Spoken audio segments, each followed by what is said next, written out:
Selamat datang di Praktikum Mikrobiologi Dasar acara Pengenalan Alat. Bismillahirrahmanirrahim. Assalamualaikum warahmatullahi wabarakatuh.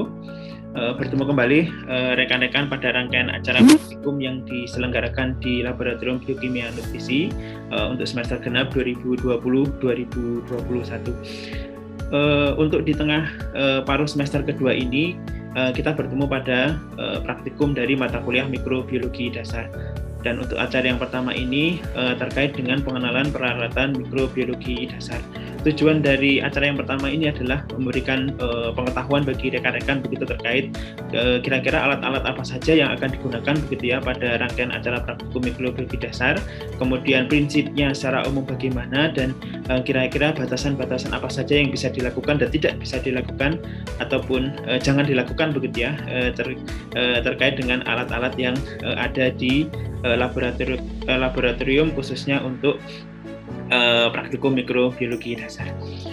Secara umum peralatan yang digunakan pada praktikum mikrobiologi dasar nanti bisa dikelompokkan dalam beberapa jenis begitu ya, bisa berdasarkan fungsinya sesuai dengan alur penggunaannya begitu. Yang pertama bisa dikelompokkan menjadi alat-alat yang kita kenal sebagai alat sterilisasi begitu ya. Mungkin nanti secara detail terkait dengan sterilisasi akan dibahas di acara yang kedua. Tetapi secara prinsip adalah sterilisasi merupakan proses pembersihan ataupun eliminasi dari mikroorganisme hidup yang ada di dalam suatu alat begitu. Sehingga harapannya ketika akan digunakan alat itu sudah steril, artinya tidak ada mikroorganisme hidup di sana begitu. Secara umum nanti akan ada tiga prinsip sterilisasi ya. Yang pertama adalah dengan sterilisasi panas. Ini biasanya dengan menggunakan udara panas begitu, bisa dengan oven dengan berbagai suhu begitu. Kemudian juga ada nanti sterilisasi uap. Ini yang sering digunakan di laboratorium, biasanya dengan menggunakan autoclave.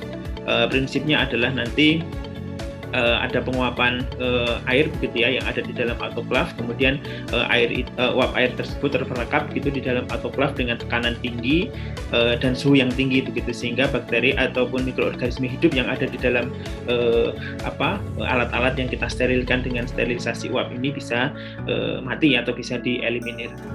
Kemudian yang ketiga juga ada sterilisasi saring ya, biasanya ini adalah untuk mengeliminir mikroorganisme di dalam media cair begitu. Kemudian yang kedua nanti kelompok peralatan yang perlu rekan-rekan ketahui juga adalah terkait dengan alat-alat yang digunakan untuk pertumbuhan atau pembiakan mikroorganisme. Biasanya rekan-rekan nanti akan di praktikum ya akan menumbuhkan bakteri misalnya di dalam suatu medium. Biasanya nanti medium nanti akan kita letakkan dalam cawan petri ya, bisa dengan menggunakan cawan petri atau petri dish, atau bisa juga menggunakan berbagai macam tabung gitu. Bisa juga dengan tabung reaksi yang sudah disterilkan begitu, atau dengan tabung khusus ya, biasanya dengan hanging tube itu untuk mikroorganisme atau bakteri yang anaerob begitu. Kemudian ada kelompok alat juga yang digunakan untuk memindahkan mikroorganisme begitu ya. Tadi mungkin rekan-rekan sudah menumbuhkan mikroorganisme atau bakteri begitu di dalam suatu medium, kemudian rekan-rekan ingin memindahkan, mungkin memperbanyak di medium yang lain, otomatis kan harus memindahkan dari satu medium kemudian dipindahkan ke medium yang lain. Ada banyak alat yang bisa digunakan. Kalau untuk memindahkannya sendiri, mengambil dari satu medium kemudian kita spreadkan di medium yang lain, itu bisa dengan ose ya, bisa dengan ose yang bulat begitu, atau dengan ose yang datar, itu nanti untuk spread begitu di permukaannya. Kalau ose yang bulat itu bisa nanti untuk mengambil begitu. Kemudian ditumbuhkan begitu di medium yang baru untuk perbanyakan begitu. Nah, tadi yang kita perlu perhatikan adalah sterilitas dari alat. Tadi sudah kita sterilkan begitu dengan sterilisasi. Kemudian bagaimana dengan udara begitu ya? Kita juga harus meminimalisir adanya kontaminasi bakteri yang ada di dalam udara pada proses pemindahan bakteri tadi begitu ya, dari satu medium ke medium yang lain.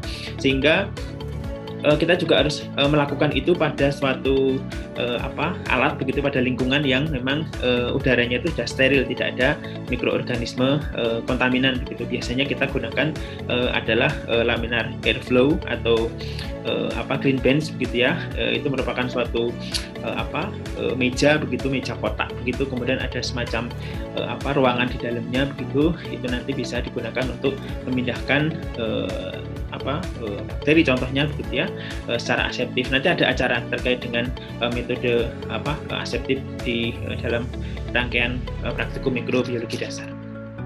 Kemudian peralatan yang lain yang digunakan bisa nanti dengan peralatan yang digunakan untuk menghitung jumlah koloni. Tadi misalnya rekan-rekan sudah memindahkan, kemudian rekan-rekan sudah memperbanyak begitu ya. Kemudian ingin mengecek kira-kira seberapa banyak toh bakteri yang ada begitu, seberapa banyak toh bakteri yang tumbuh begitu ya. Perlu kita hitung biasanya dengan koloni counter. Yang paling simpel dan sering digunakan adalah secara manual begitu ya, artinya nanti bisa dengan menandai koloni-koloni yang ada dalam medium dengan Petri tadi ditandai dengan spidol begitu, kemudian dihitung dengan koloni counter secara manual begitu. Tetapi sekarang sudah banyak alat juga yang automatic colony counter, jadi sudah ada alat begitu dengan kamera nanti Petri kita begitu yang sudah ada koloni-koloni bakteri yang ada di sana bisa kita lihat di dalam layar begitu, kemudian bisa dihitung dengan secara otomatis. Itu nanti juga ada alat automatic colony counter, tapi memang yang biasanya kita gunakan di laboratorium masih yang berbentuk manual. Kemudian untuk menghitung jumlah bakteri, selain dengan menghitung jumlah koloni tadi, juga bisa rekan-rekan nanti menggunakan spektrofotometer. Kalau dengan spektrofotometer ini adalah untuk menghitung populasi atau jumlah bakteri begitu ya, yang ada di dalam medium cair, dengan prinsip bahwa semakin keruh maka nanti OD begitu atau penyerapan cahaya itu akan semakin tinggi begitu ya, sehingga ini dianalogikan semakin tinggi OD semakin keruh begitu ya, semakin keruh dari media yang sudah ada bakteri yang kita miliki tadi atau di sampel kita tadi, semakin keruh nanti dianalogikan semakin banyak bakteri yang ada di sana begitu. Sehingga tadi adalah mungkin kelompok-kelompok alat begitu yang nanti rekan-rekan perlu pahami tadi terkait dengan peralatan sterilisasi, kemudian tadi juga bagaimana peralatan memindahkan mikroorganisme, kemudian pembiakannya atau penumbuhannya, kemudian tadi alat-alat untuk menghitung koloni, tadi ada colony counter dan juga bisa dilakukan dengan spektrofotometer.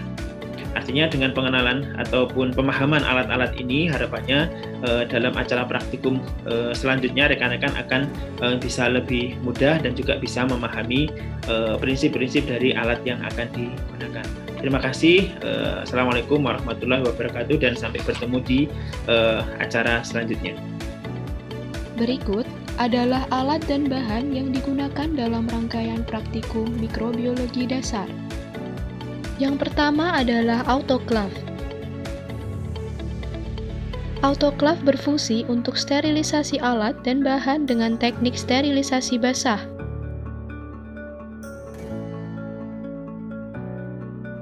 Prinsip kerjanya yaitu suhu 121 derajat Celcius serta tekanan 15 PSI yang dipaparkan selama 15 menit diharapkan dapat berperan dalam koagulasi dan denaturasi protoplasma sehingga mikrobia kontaminan dapat mengalami kematian.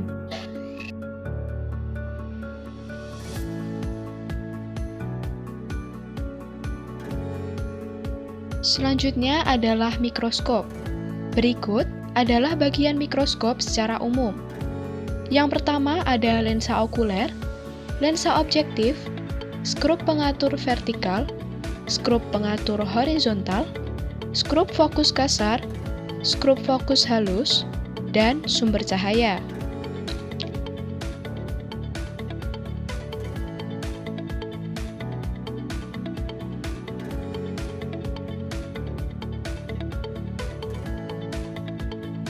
Preparat dapat diletakkan pada meja mikroskop, kemudian dijepit agar tidak bergeser saat dilakukan pengamatan. Fungsi utama mikroskop yaitu untuk mengamati mikroorganisme dengan perbesaran tertentu. Spektrofotometer. Spektrofotometer dapat berfungsi untuk mengukur konsentrasi mikroorganisme pada medium cair. Sinar yang melewati medium cair dapat ditera absorbensinya, sehingga dapat diketahui konsentrasi mikrobia dalam medium tersebut.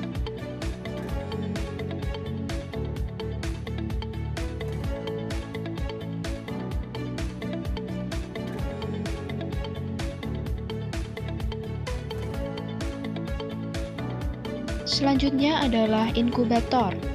Inkubator digunakan sebagai tempat untuk menginkubasi kultur hasil inokulasi dengan suhu yang terkontrol. Inkubator dilengkapi dengan pengatur suhu dan pengatur waktu yang dapat disesuaikan dengan kebutuhan.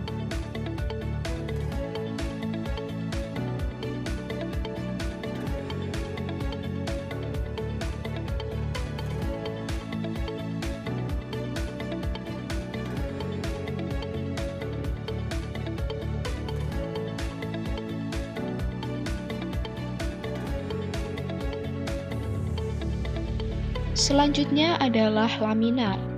Laminar berfungsi sebagai tempat kerja untuk memindahkan kultur secara aseptis sehingga kontaminasi dapat diminimalisir. Filter dan blower berperan untuk menjaga sirkulasi udara di dalam laminar sehingga dapat mencegah kontaminasi saat melakukan pekerjaan aseptis. Sebelum laminar digunakan, lampu UV perlu dihidupkan untuk menghilangkan mikroorganisme kontaminan yang terdapat di dalam laminar. Ketika digunakan, lampu UV dimatikan dan lampu LED dihidupkan sebagai sumber penerangan pada laminar. Selama penggunaan laminar, blower harus selalu dalam keadaan aktif untuk mencegah kontaminasi. Erlenmeyer berfungsi sebagai wadah bagi medium yang akan digunakan ataupun sebagai wadah kultur murni yang ingin dibiakkan. Drygalski berfungsi untuk menyebarkan kultur secara merata pada permukaan medium menggunakan metode spread plate. Selanjutnya adalah Ose. Ose berfungsi untuk mengambil kultur murni dan menanamkannya pada sebuah medium. Ose dibagi menjadi dua, yaitu ose jarum dan ose cincin. Ose jarum digunakan untuk penanaman mikroorganisme pada medium tegak, sedangkan ose cincin digunakan untuk penanaman mikroorganisme pada permukaan medium. Selanjutnya adalah Hanger tube. Hanger tube berfungsi sebagai wadah medium yang akan digunakan untuk menanam kultur murni.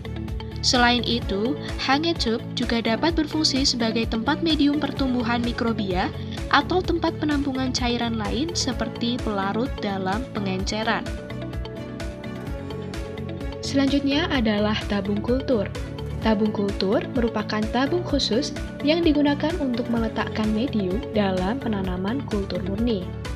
Tabung kultur juga dapat berfungsi sebagai tempat media pertumbuhan, baik dengan medium padat maupun medium cair. Kemudian ada lampu spiritus. Lampu spiritus berfungsi untuk sterilisasi dengan metode direct flame, di mana sterilisasi dilakukan dengan cara membakar objek yang akan digunakan pada nyala api secara langsung. Nyala api dengan suhu tinggi diharapkan dapat membunuh mikroorganisme kontaminan pada objek yang ingin disterilkan. Selanjutnya adalah sprayer. Sprayer berfungsi untuk mensterilkan objek maupun praktikan saat melakukan pekerjaan aseptis. Alkohol pada sprayer dapat mensterilkan mikroorganisme yang tidak diinginkan pada objek maupun praktikan sehingga tidak mengkontaminasi kultur yang akan dibiakkan. Kemudian ada cawan Petri. Cawan Petri berfungsi sebagai tempat pertumbuhan dan pembiakan mikroorganisme yang diinginkan pada medium yang sudah disiapkan, baik secara split plate maupun secara bow plate. Selanjutnya adalah hot plate. Hot plate berfungsi untuk memanaskan dan menghomogenkan medium ataupun larutan lainnya. Pada hot plate, terdapat pengatur suhu serta pengatur kecepatan putaran batang pengaduk yang dapat disesuaikan dengan kebutuhan. Selanjutnya adalah magnetic stirrer. Magnetic stirrer berfungsi untuk menghomogenkan medium atau larutan lainnya. Alat ini menggunakan prinsip putaran medan magnet sehingga batang pengaduk yang dimasukkan ke dalam larutan dapat berputar. Kemudian ada mikropipet. Mikropipet digunakan untuk mengambil serta memindahkan kultur atau larutan lainnya dalam volume yang kecil secara akurat. Biasanya, mikropipet digunakan untuk mengambil larutan dengan volume kurang dari 1000 mikroliter. Mikropipet perlu dipasangkan dengan blue tip atau yellow tip sebelum digunakan untuk mengambil larutan. Selanjutnya adalah timbangan analitik. Timbangan analitik berfungsi untuk menimbang bahan-bahan penyusun secara akurat, misalnya ketika penimbangan bahan dalam pembuatan medium. Timbangan analitik perlu dihubungkan dengan sumber listrik terlebih dahulu, baru kemudian dapat digunakan untuk proses penimbangan bahan. Kertas payung. Kertas payung digunakan untuk menutup alat dan bahan yang disterilkan supaya tidak terjadi kontaminasi. Kapas digunakan untuk pembuatan cotton plug yang berfungsi untuk menutup tabung reaksi atau Erlenmeyer sehingga tidak terjadi kontaminasi. Objek glass berfungsi untuk meletakkan sampel yang akan diamati, sedangkan deck glass berfungsi untuk menutup sampel yang diletakkan di atas objek glass agar preparat mudah diamati di bawah mikroskop. Quebec Colony Counter. Quebec Colony Counter berfungsi untuk menghitung koloni yang ada di dalam suatu cawan Petri. Cawan Petri yang akan dihitung koloninya diletakkan di bawah kaca pembesar dan koloni yang dihitung diberi tanda dengan tinta atau spidol. Jumlah tanda kemudian akan tercatat pada counter.